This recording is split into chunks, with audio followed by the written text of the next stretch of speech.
So my next picture, when resistance becomes routine, danger is your constant companion.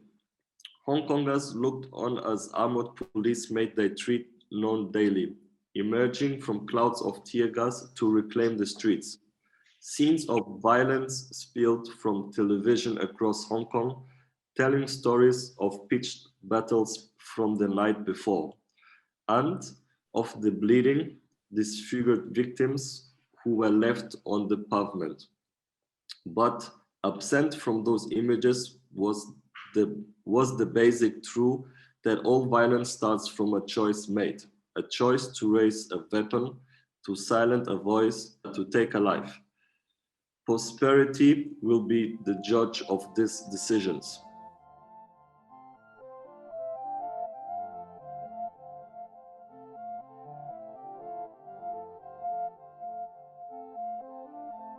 My name is Carlos. I'm 29 years old. I was born in Germany and raised in Portugal.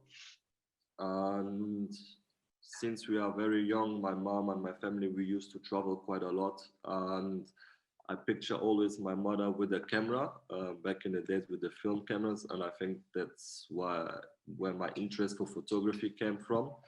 And then adding the value of being always traveling and moving around. So I think that influenced a lot of my photography skills at the moment.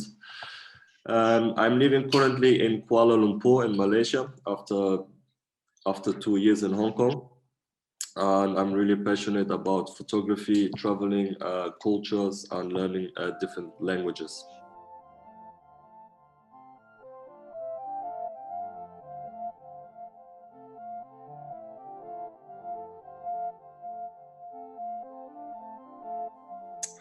So this is a picture I took in Causeway Bay as, in Hong Kong Island. Causeway Bay is it's a very popular area for protest because so Hong Kong we have Hong Kong, and Hong Kong is divided in islands, and then you have the mainland. When it comes to protesting and coming out to protest against the government, the Hong Kong Island is quite a popular place because it's where we can speak out and where there's all the foreigners, where there's most of the companies, and it's the busiest part of Hong Kong, where all the government buildings are, all the posh restaurants, and so on and so on. So when it comes to get attention from overseas as well, we used to go to Hong Kong Island because it's easier to get attention and spread out the word. However, it's not a safe place because when the police wants to come after the protesters, because it's an island, they close both sides and then the protesters get stuck in the middle. So there's no escape route. So Causeway Bay was the area where we used to start the gathering, where the protesters used to, we call it the meeting point. And back on the days when I took this picture, it was already, the new law was already enforced. So the national security law. So people at the time already were very scared to come out. So they created this, they adopted this method, which is called go shopping. So people would dress up like normally they would go shopping and just go out on a normal basis. And then we would gather around Causeway Bay. And then when we have a good crowd, then we would move around and they would share their slogans and we would spread out the group and walk around the Hong Kong Island. But since the new law was in place, the police very easily stopped all demonstration quite early in the beginning. So this is a moment where we have on the background is a bus, a huge bus with individuals inside, and most of the individuals are protesters.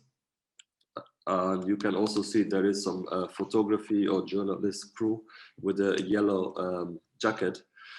But yes, the police back in that days already, they would have these massive buses, 1 or 2 buses parked in that area of Causeway Bay. And then when the police would come and seek the area, they would then arrest all these people and fill up the buses to bring them to detention centers. Most of the people then will really struggle to get out because the police, they will point to them. They were being part of an unauthorized assembly. They will use the COVID measurements to say that they're not allowed to be in groups.